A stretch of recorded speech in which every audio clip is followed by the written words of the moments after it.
ನನ್ನ ಮಗ ಹಿಂಗೆ ಖುಷಿಯಿಂದ ನಗ್ತಾಯಿದ್ರೆ ಎಷ್ಟು ಖುಷಿ ಆಗೋದು ಗೊತ್ತಾ. ಆಚೆ ಕೆಲ್ಸಕ್ಕೆ ಹೋಗಿ ಬಂದಮೇಲಂತೂ ಒಂದು ಸ್ವಲ್ಪ ಥರ ಅವನ ಜೊತೆ ಇದ್ದರೆ ತುಂಬ ಖುಷಿಯಾಗುತ್ತೆ. ನನಗೆ ಪೇಯ್ನು, ಕೈ ಕಾಲು ನೋವು ಅದರಲ್ಲೂ ಒಂದು ಸ್ವಲ್ಪ ಹೊತ್ತು ನಾನು ನೋಡ್ಕೊತೀನಿ ಅಷ್ಟೇ. ಮಿಕ್ಕಿದ್ರಲ್ಲಿ ಟೈಮ್ ಅವ್ನಿಗೆ ತುಂಬ ಇಷ್ಟ ಅಂದರೆ ನಾನೇ. ಅವ್ನು ಯಾವಾಗಲೂ ನನ್ನ ಹತ್ರನೇ ಬರಬೇಕು, ನಾನು ಸುಸ್ತಾಗ್ಬಿಟ್ಟಿರ್ತೀನಿ. ಆದರೂ ನನಗೆ ಅವನ ಜೊತೆ ಒಂದು ಸ್ವಲ್ಪ ಥರ ಇರೋಕ್ಕೆ ತುಂಬ ಇಷ್ಟ. ಅದಕ್ಕೆ ಒಂದು ಸ್ವಲ್ಪ ಇವಾಗ ಡಿಸೈಡ್ ಮಾಡಿದ್ದೀನಿ. ಒಂದು ಸ್ವಲ್ಪ ನಾನು ಕೆಲಸ ಬೇರೆ ಎಲ್ಲ ಚೆಕ್ ಮಾಡಿ ಬೇರೆ ಏನಾರು ಮಾಡಬೇಕು ಅಂತ ಇದ್ದೀನಿ. ಇವೆಂಟ್ಸು ನಡೀತಾ ಇರುತ್ತೆ, ಅದು ಬಿಟ್ಟು ನಾನು ಬೇರೆ ಏನಾರು ಸ್ಟಾರ್ಟ್ ಮಾಡಬೇಕು ಅಂತ ಅಂದ್ಕೊಂಡಿದ್ದೀನಿ. ಹಿಂಗೆ ಇದ್ದರೆ ಅವನ ಫ್ಯೂಚರು ಏನೂ ಅಷ್ಟೊಂದು ಆಗಲ್ಲ. ಅದಕ್ಕೆ ನಾನು ಹೊಸ ಡಿಸಿಷನ್ ಏನಾರು ತೊಗೋಬೇಕು ಅಂತ ಅಂದ್ಕೊಂಡಿದ್ದೀನಿ. ವೀಡಿಯೋಸು ಕಂಟಿನ್ಯೂಸಾಗಿ ಕೊಡೋಕ್ಕಾಗ್ತಾಯಿಲ್ಲ, ಟೈಮ್ ಇಲ್ಲ. ಈವೆಂಟ್ಸ್ ಮಾಡೋದು ತುಂಬ ಈಸಿ ಅಲ್ಲ. ನಾವು ಎಷ್ಟು ವರ್ಷದಿಂದ ಮಾಡ್ತಾಯಿದ್ದೀನಿ, ಇವಾಗಂತೂ ಇನ್ನೂ ವರ್ಸ್ಟ್ ಆಗಿಬಿಟ್ಟಿದೆ. ಎಂತಕ್ಕೆ ಅಂದರೆ ರೇಟ್ ಅಂತೂ ತುಂಬ ಜಾಸ್ತಿ ಇರುತ್ತೆ ಮಾರ್ಕೆಟಲ್ಲಿ. ಕಸ್ಟಮರ್ಗೆ ಹೇಳೋಕ್ಕಾಗಲ್ಲ, ಬಿಡೋಕ್ಕಾಗಲ್ಲ. ತುಂಬ ಕಮ್ಮಿ ಕೇಳ್ತಾರೆ. ಒಪ್ಕೊಂಡ್ಮೇಲೆ ಮಾಡಿಕೊಡ್ಬೇಕಾಗತ್ತೆ, ಕೈಯಿಂದ ಹಾಕ್ಕೊಂಡು ಮಾಡಿಕೊಡ್ಬೇಕಾಗತ್ತೆ. ಆದ್ದರಿಂದ ನನ್ನ ಪ್ರೈಸ್ ಏನು ಬರುತ್ತೋ ಅದನ್ನೇ ಹೇಳ್ತಾಯಿದ್ದೀನಿ. ಆದ್ದರಿಂದ ಯಾರೂ ಬೇಜಾರು ಮಾಡ್ಕೊಬೇಡಿ. ನಾನು ಬೇರೆಯವ್ರ ಥರ ಜಾಸ್ತಿನೂ ಹೇಳ್ತಾಯಿಲ್ಲ, ಕಂಪ್ಯಾರಿಸನ್ ಮಾಡೋಕ್ಕೂ ಹೋಗ್ತಾಯಿಲ್ಲ. ಇದು ನನ್ನ ಲಾಸ್ಟ್ ಇಯರ್ ಬರ್ಡೇಗೆ ಅಮ್ಮ ಕೇಕ್ ಕಟ್ ಮಾಡಿಸಿದ್ದು. ಲಾಸ್ಟ್ ಇಯರ್ ಲಾಸ್ಟ್ ವೀಡಿಯೋ ಇದ್ದಿದ್ದು. ಅದಕ್ಕೆ ವಾಯ್ಸ್ ಕೊಡೋಕ್ಕಾಗಿಲ್ಲ. ಇಷ್ಟೇ ಹೇಳೋಕ್ಕೆ ಇಷ್ಟಪಡ್ತೀನಿ. ಈ ವರ್ಷದ ಬರ್ಡೇ ನಾನು ನನ್ನ ಮಗ ಎಲ್ಲ ಹೆಂಗೆ ಮಾಡಿದ್ವಿ. ನಮ್ಮಪ್ಪ ನನಗೋಸ್ಕರ ಕ್ಯಾರೆಟ್ ಹಲ್ವಾ ಮಾಡಿದರು, ನೋಡ್ಕೊಬನ್ನಿ.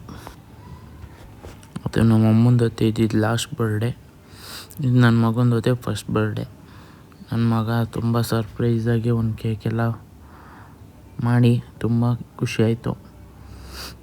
ನನ್ನ ಮಗ ಇದ್ನಲ್ಲ, ಅದಕ್ಕೆ ಈ ವರ್ಷ ಒಂದೇ ಒಂದು ಶರ್ಟ್ ಮಾತ್ರ ಗಿಫ್ಟ್ ತೊಗೊಂಡು ಹಾಕ್ಕೊಂಡಿದ್ದೀನಿ. ಹೊಸ ಬಟ್ಟೆ ನನಗೆ ಇಷ್ಟ ಇಲ್ಲ ತೊಗೊಳಕ್ಕೆ. ಎಂತಕ್ಕೆ ಅಂದರೆ ನನ್ನ ಬರ್ಡೇ ಮಾಡ್ಕೊಳ್ಳೋಕ್ಕೆ ಇಷ್ಟ ಇಲ್ಲ. ನನ್ನ ಮಗ ಇದ್ದಾನಲ್ಲ, ಆದ್ದರಿಂದ ನಾನು ಬರ್ಡೇ ಮಾಡ್ಕೊಂಡಿದ್ದೀನಿ. ನನಗೆ ನಮ್ಮಮ್ಮ ಹೋದ್ಮೇಲಂತೂ ನನಗೆ ಅದ್ರ ಮೇಲೆ ಆಸೆನೇ ಇಲ್ಲ. ಇದರಲ್ಲಿ ನನ್ನ ಮಗ ಇದ್ದಾನಲ್ಲ, ಅವನೊಂಥರ ಮೆಮೊರಿ, ಅವನಿಗೆ ಒಂಥರ ಖುಷಿ. ಆದರೆ ಇದರಲ್ಲಿ ಒಂದೇ ಒಂದು ಹೇಳ್ತೀನಿ, ಪ್ಲೀಸ್ ಕೇಕ್ ತರಿಸ್ಬೇಕಾರೆ ನೋಡಿ ತರಿಸಿ. ಅದೊಂದು ರೆಡ್ ಕಲರು ಮೇಲ್ಗಡೆ ಕ್ರೀಮ್ ಹಾಕಿದ್ರು, ಅದು ಕೈಯಲ್ಲಿ ಸುಮ್ಮನೆ ಟಚ್ ಮಾಡಿದ್ದೆ, ತಿನ್ಸೋಕ್ಕೋಗಿಲ್ಲ. ಅವನ ಕೈ ಟಚ್ ಆಗಿತ್ತು ನನ್ನ ಮಗಂದು. ನೋಡಿದ್ರೆ ಕಲೆನೇ ಹೋಗ್ತಾಯಿಲ್ಲ. ಎಂತಕ್ಕೆ ಅಂದರೆ ಫುಡ್ ಇನ್ಸ್ಪೆಕ್ಷನ್ ಜಾಸ್ತಿ ಆಗುತ್ತೆ. ಈ ನಡುವೆ ನನಗಂತೂ ತುಂಬ ಆಗಿದೆ, ಹಾಸ್ಪಿಟ್ಲಲ್ಲೆಲ್ಲ ಅಡ್ಮಿಂಟ್ ಆಗಿದ್ದೆ. ಆದ್ದರಿಂದ ನಾನು ಫಸ್ಟೇ ಎಲ್ಲರಿಗೂ ಹೇಳೋದೊಂದೇ, ನಾರ್ಮಲ್ ಕೇಕ್ ತರಿಸ್ಕೊತೀನಿ. ಈ ವಿಡಿಯೋ ಒಂಥರ ಹಾಕ್ಬೇಕೋ ಹಾಕ್ಬಾರ್ದು ಅಂತ ಇದ್ದೆ. ಒಂದು ಲಾಸ್ಟ್ ವೀಡಿಯೋನ ಅಮ್ಮನ್ನ ಒಂದು ಸತಿ ತೋರ್ಸೋಣ ಅಂದ್ಕೊಂಡೆ, ಆದರೆ ಅವ್ರು ಅಳ್ತಾಯಿದ್ದಾರೆ. ಯಾರೂ ಬೇಜಾರು ಮಾಡ್ಕೋಬೇಡಿ. ಅದು ಲಾಸ್ಟ್ ಇಯರು ನಮ್ಮಮ್ಮನ್ನ ನಾವು ಯಾವತ್ತೂ ಮರಿಬಾರ್ದು ಅಂತ ನಾನು ಒಂದೊಂದು ಕ್ಲಿಪ್ಪಿಂಗ್ಸ್ ಹಾಕ್ತಾಯಿರ್ತೀನಿ ಯಾವಾಗಾರ ಒಂದೊಂದು ವೀಡಿಯೋದಲ್ಲಿ. ಇನ್ಮೇಲೆ ಕಂಟಿನ್ಯೂ ವೀಡಿಯೋ ಬರುತ್ತೆ. ಓನ್ಲಿ ಸುಹಾಸ್ ಆ್ಯಂಡ್ ಧೃತ್ವಿಕ್ ಇಬ್ಬರೇ ವ್ಲಾಗಲ್ಲಿ ಬರ್ತಾರೆ. ನೋಡಿ ಎಲ್ಲರೂ ಅರಿಸಿ. ನನ್ನ ಮಗನಿಗೆ ದೃಷ್ಟಿ ಆಗದೇ ಇರೋಂಗೆ ಪ್ಲೀಸ್ ಎಲ್ಲರೂ ನೋಡಿ. Thank you so much for watching videos ಯಾವ್ದಾರ ಕಂಟೆಂಟ್ ನನ್ನ ಮಗನಿಗೆ ಆ ಥರ ಇದ್ದರೆ ನನಗೆ ಸಜೆಷನ್ ಮಾಡಿ. ನಾನು ನನ್ನ ಮಗ ಒಂದೊಂದು ರೀಲ್ಸು ಆ ಥರ ಏನಾರ ಮಾಡಿ ಇನ್ಮೇಲೆ ಹಾಕ್ತೀವಿ.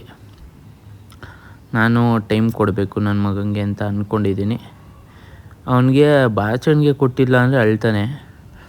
ಇವಾಗಂತೂ ಹಠ ಮಾಡೋದು ತುಂಬ ಜಾಸ್ತಿ ಆಗೋಗಿದೆ. ನಂಗೊಂದು ಅಷ್ಟೊಂದು ದಿವಸ ಆದಮೇಲೆ ವಾಯ್ಸ್ ಓವರ್ ಕೊಡಬೇಕು ಅಂದಾಗ ಒಂಥರ ಮೂಡ್ ಡಿಸ್ಟರ್ಬ್ ಆಗಿಬಿಟ್ಟಿದೆ. ಅದರಲ್ಲೂ ಒಂದಷ್ಟು ಜಗಳಗಳು ಸಮಥಿಂಗ್ ಆಗ್ತಾ ಇರುತ್ತೆ. ಯಾರ ಫ್ಯಾಮಿಲಿಯಲ್ಲಿ ಇರಲ್ಲ ಅಂತ ಏನಿರಲ್ಲ. ಆದ್ದರಿಂದ ಫ್ಯಾಮಿಲಿ ಚೆನ್ನಾಗಿರಬೇಕು ಅಂದಾಗ ಅದೆಲ್ಲ ಬಿಟ್ಬಿಡಬೇಕು. ನಮ್ಮಪ್ಪ ತಿನ್ನಿಸ್ದಾಗವನು ಹಿಂಗೆ ಕೈ ಬೇರೆ ಹೂವು ಅಂತಾನೆ.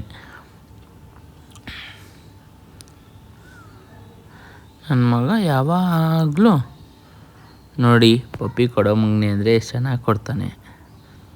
ಮೂರು ಸತಿ ಕೊಡ್ತಾನೆ. ನನ್ನ ಬರ್ಡೇ ಗಿಫ್ಟು ಕೇಕ್ ಕಟ್ ಮಾಡಿಸಿದ್ಕಿಂತ ಅವ್ನು ಮುತ್ತು ಕೊಟ್ಟಿದ್ದೆ ತುಂಬ ಇಷ್ಟ ಆಯ್ತು ನನಗೆ.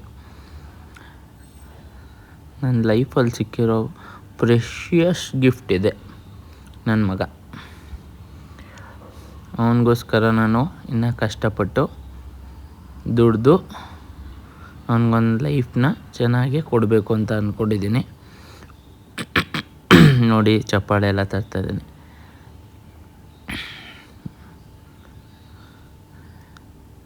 ಯಾವಾಗಲೂ ಮಕ್ಕಳನ್ನ ಚೆನ್ನಾಗಿ ನೋಡ್ಕೊಳ್ಳಿ. ನನ್ನ ಕೈಯಲ್ಲಾದಷ್ಟಂತೂ ನನ್ನ ಮಗನ ಚೆನ್ನಾಗಿ ನೋಡ್ಕೋಬೇಕು ಅಂತ ಅಂದ್ಕೊಂಡಿದ್ದೀನಿ. ಈ ವಿಡಿಯೋ ಯಾರಿಗೂ ಬೇಜಾರಾಗಲಿ ಅಂತ ಹಾಕಿಲ್ಲ. ಸಾರಿ ನಾವು ಅಮ್ಮನ ಆ ಥರ ತೋರಿಸಿದ್ರೆ. ನಮ್ಮಪ್ಪ ಇವಾಗ ಕ್ಯಾರೆಟ್ ಹಲ್ವಾಗೆಲ್ಲ ರೆಡಿ ಮಾಡ್ಕೊಂಡಿದ್ದಾರೆ. ಮಾಡ್ಕೊಂಡೆಲ್ಲ ಮಾಡಿದರು. ವೀಡಿಯೋ ಎಲ್ಲ ಮಾಡೋಕ್ಕೆ ಹೋಗಿಲ್ಲ. ನನಗೆ ಅಷ್ಟೊಂದು ವೀಡಿಯೋ ಮಾಡೋ ಇಂಟ್ರೆಸ್ಟ್ ಹೋಗ್ಬಿಟ್ಟಿದೆ. ನಮ್ಮಮ್ಮ ಮಾಡ್ಬೇಕಾದ್ರೆ ಮಾಡ್ತಿದ್ದೆ, ಇವಾಗ ಮಾಡೋಕ್ಕೆ ಇಂಟ್ರೆಸ್ಟ್ ಹೋಗ್ಬಿಟ್ಟಿದೆ. ಇನ್ನೊಂದು ಸ್ವಲ್ಪ 10 days ಟೈಮ್ ತೊಗೊಂಡಿದ್ದೆ ಇನ್ಮೇಲೆ ವೀಡಿಯೋ ಸ್ಟಾರ್ಟ್ ಮಾಡಬೇಕು ಅಂತ. ಗ್ಯಾಪ್ ಕೊಟ್ಟಿರೋದ್ರಿಂದ ಎಲ್ಲರಿಗೂ ಸಾರಿ. ನನ್ನ ವೀಡಿಯೋನ ಅಷ್ಟೊಂದು ನೋಡ್ತಾ ಇದ್ದೀರಾ. ಇನ್ಮೇಲೆ ಇಷ್ಟಪಟ್ಟು ವೀಡಿಯೋಸ್ ಇನ್ಮೇಲೆ ಹಾಕ್ತೀನಿ. ಟೈಮ್ ಕೊಟ್ಟು ಈವೆಂಟ್ಸ್ದೇ ಹಾಕ್ಬೋದು, ಆದರೆ ಜಾಸ್ತಿ ಜನ ಈವೆಂಟ್ಸ್ದು ನೋಡೋಲ್ಲ, ಬೇಜಾರು ಮಾಡ್ಕೊತಾರೆ. ಇನ್ಮೇಲೆ ಎಲ್ಲರನ್ನೂ ತೋರಿಸ್ತೀನಿ. ನೋಡಿ ಆರಾಮ್ಸಾಗಿ ಎಷ್ಟು ಚೆನ್ನಾಗಿ ಮನ್ಗಿದ್ದಾನೆ. ಅವ್ನಿಗೆ ಏಜ್ ಇವಾಗ 16. ಬಾಯ್.